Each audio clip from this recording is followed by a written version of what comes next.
안녕하세요. 매일 아침 말씀 묵상 교과 연구에 오신 여러분을 진심으로 환영합니다. 제10과 나는 길이요 진리요 생명이니 이를 쏘지 내가 행 것 같이 너희도 행하게 하려고 요한복음 13장에 나오는 세종 예식에 대하여 설명하고 있습니다. 우리를 쏘지 요한복음 14장 내가 반드시 다시 오리라 재림의 약속에 대하여 나는 길이요 진리요 생명이니 나는 진리요 성경과 진리. 기억절 본래 하나님을 본 사람이 없어되 아버지 품속에 있는 독생하신 하나님이 나타내셨느니라. 토의할 질문. 요한복음을 둘로 구분하는 방법은 무엇일까요? 요한복음에서 예수님의 자기 선언 7가지는 무엇입니까? 예수님이 길과 진리, 생명 되심을 어떻게 알 수 있고 이것이 우리 개인의 신앙에 어떤 의미를 주나요? 요한복음을 둘로 구분한다면 표적과 영광으로 구분할 수 있습니다. 이번 과에 시작하는 13장이 영광의 책의 시작이 되겠습니다. 특별히 12장까지의 표적은 7개의 표적으로 되어져 있습니다. 물을 포도즙으로 왕의 신하의 아들을 치료하시고 38년 된 병자를 낫게 하시고 5,000명을 먹이시고 무리를 그르시며 소경을 고치셔 주십니다. 결정적으로 죽은 지 나흘이 된 나사로를 무덤 가운데서 부활시키시는데 이 7가지 표적은 예수님의 7가지 자기 선언과도 깊은 관련성이 있습니다. 여러분 한번 생각해 보십시오. 물을 포도즙으로 만드는 것은 예수님의 자기 선언 중에 어떤 것과 관련이 있을까요? 예수님은 생명의 참 포도나무라고 말씀하십니다. 그러기에 물을 포도즙으로 만드는 능력이 있음을 증명하셨습니다. 예수님은 참으로 우리에게 포도즙을 주시는 것이 아니라 포도즙 이상의 구원의 보혈을 베풀어 주십니다. 왕의 신하의 아들을 치료하신 것은 예수님께서 길이요 진리요 생명이다라고 말씀하신 그 자기 선언과도 연결됩니다. 38년 된 병자는 걷지도 못하고 갇혀있는 캄캄한 절망의 암흑 속에서 살았는데 예수님은 그에게 문이 되셔서 새로운 시작, 새로운 출발을 하게 해주셨습니다. 5,000명을 먹이시는 기적을 통하여 예수님은 생명의 떡 되심을 직접 설명해 주셨습니다. 육신의 떡은 먹고 죽는 것이 먹고도 죽지만 생명의 떡으로 예수님을 먹을 때 우리 모두는 영원한 생명을 얻을 수 있습니다. 무리를 그르심을 통하여 예수님께서 정말 우리를 사망의 엄침한 골짜기까지 물이든지 불이든지 우리를 건지러 오시고 구하러 오시는 선한 목자이신 예수님의 자기 선언을 확인하게 됩니다. 소경을 고치시는 것을 통하여 예수님은 나는 빛이다라고 선언하셨고 나사로의 부활을 통하여 예수님은 부활되시고 생명되심을 분명한 표적을 통하여 예수님의 선언을 확정하셨습니다. 요한복음에 나타난 예수 그리스도의 7대 선언, 나는 나다 하시는 출애굽기 4장에 나와 있는 그 선언이 다시 영원히 요한복음을 통하여 우리에게 메아리치고 있는 것입니다. 13장부터 21장까지는 영광의 책인데 우리는 흔히 영광을 하면 높은 직위, 칭송을 받는 것을 생각하지만 예수님은 섬김을 영광으로 생각하셨습니다. 저희의 만찬을 통하여 예수님은 친히 우리의 발을 씻기시고 자신의 살과 떡을 나누어 주심을 영광이라고 하셨습니다. 예수님은 순환과 십자가를 영광이라고 하셨습니다. 참으로 예수님의 섬김과 사랑, 십자가를 경험한 사람은 진정한 마음으로 그분께 모든 영광을 돌리지 아니할 수 없도록 만드시는 놀라운 하나님의 성품의 온전하심을 우리가 보게 됩니다. 예수님의 부활 또한 영광입니다. 일요일서지 유대인들은 흔히 하루 일과를 마치고 돌아오면 먼지길을 걸었기 때문에 그들의 발을 씻어야 했습니다.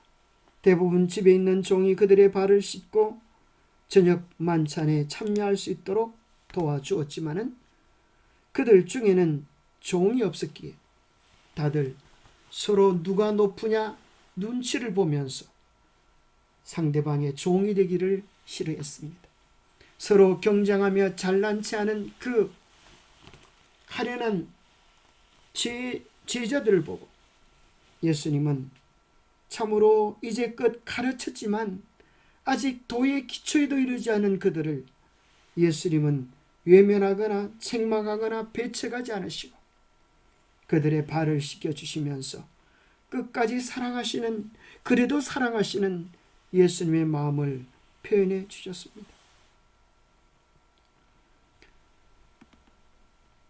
예수님의 가르침은 참으로 그들의 제자들의 삶 속에 깊이 자리 잡도록 하기 위하여 그것을 통하여 기독교의 정신 핵심이 무엇인지를 제자들에게 알려주기를 원하셨습니다. 너희 중에는 그렇지 않아야 하나니 너희 중에 누구든지 크고자 하는 자는 너희를 섬기는 자가 되고 너희 중에 누구든지 어뜸이 되고자 하는 자는 너희의 종이 되어야 하리라. 인자가 오는 것은 섬김을 받으려 함이 아니라 도리어 섬기려 하고 자기 목숨을 많은 사람의 대속물로 주려 함이라고 말씀하십니다. 신앙은 이론이 아니라 삶 자체이심을 보여주셨고 기독교의 핵심은 자기를 부인하며 사랑하며 섬기는 것임을 예수님께서 친히 보여주셨습니다. 베드로는 예수님이 자기의 발을 씻기시는 것에 대하여 너무나 황송하여서 처음에는 거절하였지만 예수님께서 내가 너의 발을 씻기지 않으면 나와 상관이 없다라고 말할 때 베드로는 그렇다면 그것이 주님과의 관계를 뜻한다면 저의 온몸까지 씻어달라고 요청했습니다. 그때 예수님은 온몸을 씻을 필요가 없다고 말씀하셨습니다. 목욕한 자는 이라는 뜻은 침례를 받고 구원받은 하나님의 자녀는 이라는 의미입니다. 이미 죄 용서를 받고 하나님의 자녀가 되었기에 그는 발만 씻으면 되는 것처럼 하나님 앞에 개인적으로 회개하며 씻김을 경험하면 하나님과의 구원의 지속적인 관계를 유지할 수 있음을 설명해 주고 계셨습니다. 이제 예수님께서 십자가를 지시고 부활 성천하에 떠나실 것을 말씀하셨을 때에 제자들은 예수님께서 떠나신다고 하는 것 때문에 근심하였습니다. 그때 주님은 말씀하십니다. 너희는 마음에 근심하지 말라. 하나님을 믿으니 또 나를 믿어라. 내가 반드시 너희를 다시 데리러 오겠다고 약속하고 계십니다. 성경의 결론은 예수님이 다시 오시겠다는 약속입니다. 성경의 마지막 책 마지막 장에서 이것들을 정언하신 이가 이르시되 내가 진실로 속히 오리라 하시거늘 아멘 주 예수여 오시옵소서 라고 결론을 맺습니다. 이때 내가 올 것이다 라고 하는 헬라어의 시제는 현재 시이면서 그것은 너무나 분명한 미래인을 현재로 성취된 것처럼 그렇게 말씀하십니다. 그래서 이 구절을 내가 반드시 다시 와서라고 번역하는 것도 합당한 것입니다. 그렇다면 주의 재림을 어떻게 준비할 것입니까? 주님께서 분명히 오실 것입니다. 그러면 주의 재림을 맞이하도록 우리가 신실한 처녀로서 흰옷을 입은 어린 양의 신부들로서 주의 오심을 준비하지 않겠습니까? 성도들의 특징은 무엇입니까? 주의 재림을 맞이할 성도들의 특징에 대하여 계시록 12장 17절 14장 12절에 보면 그들은 하나님의 계명을 지키는 자들이라고 공통된 단어의 확인을 경험할 수 있습니다.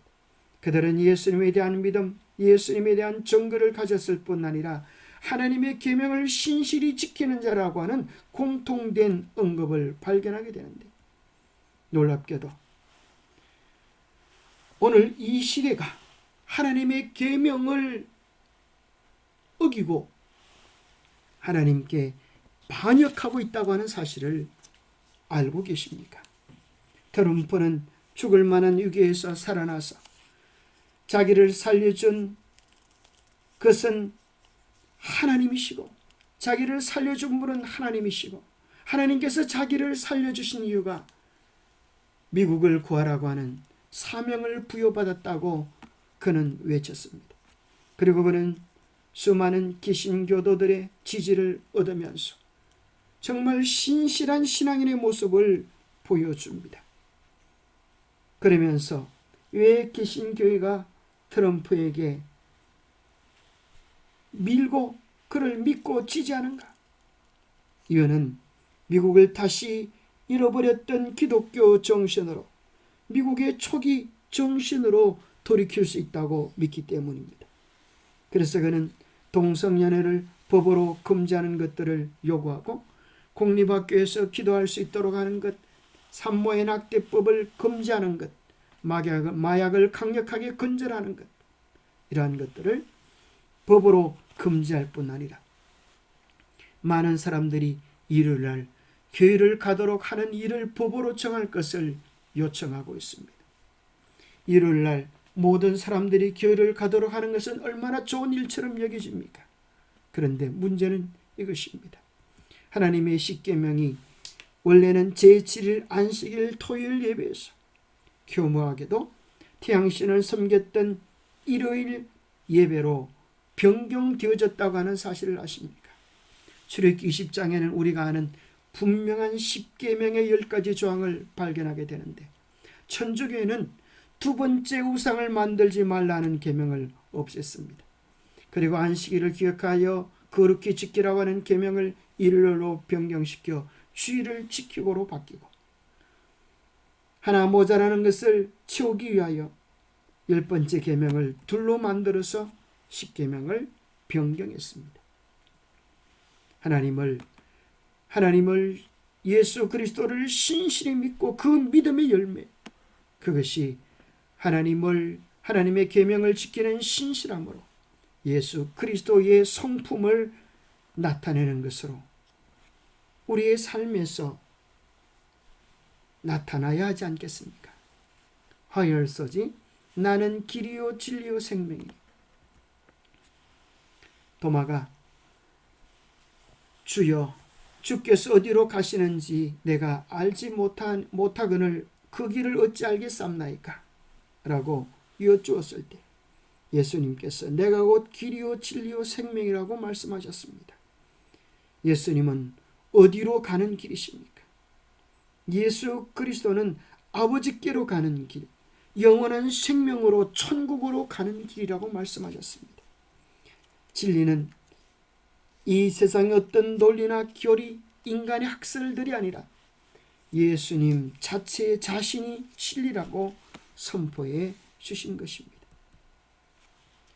그리스도는 이 땅에서 하늘로 가는 길이다. 그는 인성으로 이 땅과 접촉하시고 신성으로는 하늘과 접촉하신다. 예수는 이 세상과 하늘을 연결시키는 사다리이다. 그의 성육신과 죽음으로 새롭고 산 길이 우리를 위하여 성별되었다. 구원의 다른 방도는 없다. 수요일 나는 진리요. 요한복음은 진리가 예수님이라고 소개합니다. 말씀이 육신이 되어 우리 가운데 거하시며 우리가 그의 영광을 보니 아버지의 독생자의 영광이요 은혜와 진리가 충만하더라. 은혜와 진리는 예수 그리스도로 말미암아 온 것이라. 진리를 알지니 진리가 너희를 자유케 하리라. 예수님 말씀하십니다. 내가 곧 진리이다. 내가 아버지께로부터 너에게 보내실 보혜사 곧 아버지께로부터 나오시는 진리의 성령이 오실 때에 그가 나를 정언하실 것이요 성령께서 오셔서 진리이신 예수 그리스도를 나타낼 것을 이야기합니다. 세상은 널리 이런 가르침을 진리라고 이야기하지만 예수님은 선언하십니다. 내가 진리 그 자체이다. C.S. 루이스는 이런 말을 했습니다. 내가 세상 태양이 뜬 것을 믿는 것처럼 그리스도교를 믿는다.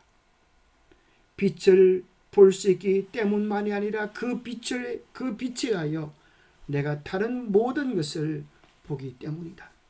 어둠 속에서는 아무것도 볼 수 없습니다. 그러나 빛을 통하여 만물이 제각기 형체를 드러내듯 예수 그리스도를 바르게 믿는 것을 통하여 우리는 세상에 대하여, 우리 인생에 대하여, 온 우주에 대하여, 죽음에 대하여, 영혼에 대하여 바른 견해들을 가질 수 있기 때문입니다. 예수님의 생애는 우리가 어떻게 죄에 대하여 성례할 수 있는지, 예수님의 십자가는 우리가 어떻게 구원받을 수 있는지, 우리가 어떻게 죄의 용서함을 받을 수 있는지, 예수님의 부활은 죽은 자의 상태가 무엇인지, 우리가 어떻게 무덤 가운데서 일어날지, 예수님의 성체는 우리가 어떻게 천국으로 가게 될지를 갈지에 대한 바른 진리들을 우리에게 소개해 주고 계십니다. 목요일 소지 성경과 진리. 너희가 성경에서 영생을 얻는 줄 생각하고 성경을 연구하거니와 이 성경이 곧 내게 대하여 정언하는 것이니라. 예수님은 성경의 모든 말씀들이 예수 그리스도의 어떻게 오심과 하실 일들을 증거한다고 말씀합니다. 우리는 성경을 통하여 그 모든 가르침의 핵심인 예수 그리스도를 만날 수 있습니다. 예수 그리스도를 우리의 마음의 구주로 모실 때에 우리는 진정한 구원, 진정한 생명, 진정한 진리의 길을 걸어갈 수 있게 될 것입니다.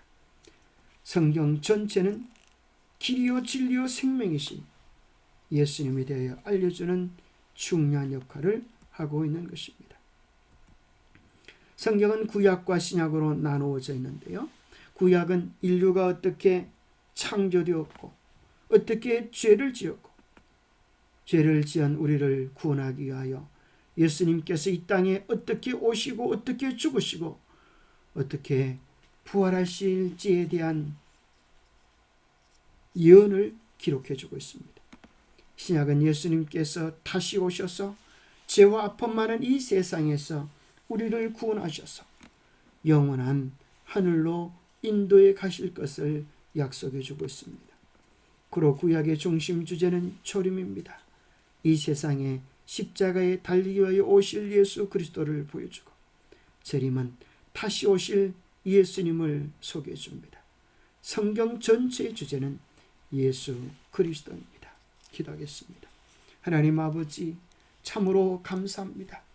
길이요 진리요 생명이신 요동치 않는 예수 그리스도를 우리에게 알게 해주셔서 감사합니다. 참된 길을 통하여 우리 인생의 방황이 멈춰지게 도와주시고 참된 진리이신 예수님을 통하여 우리로 하여금 거짓 속에 빠지지 않게 하여 주시고 참된 생명이신 예수 그리스도를 통하여 우리를 사망에서 영원한 생명으로 인도해 주실 것을 인하여 감사합니다. 이 분명한 진리에서 요동치 않게 하여 주시고 다시 오실 주님을 충실히 기다리며 준비하게 도와주시옵소서. 주님을 충성스럽게 따르며 주님의 기쁨이 되어지는 주님의 신실한 일꾼들이 되도록 우리를 축복해 주시옵기를 우리 주 예수 그리스도 이름 모자하여 간절히 간구하옵나이다. 매일 주님과의 깊은 교제를 통하여 천국을 맛보시는 우리 모두가 되시기를 축복합니다. 감사합니다.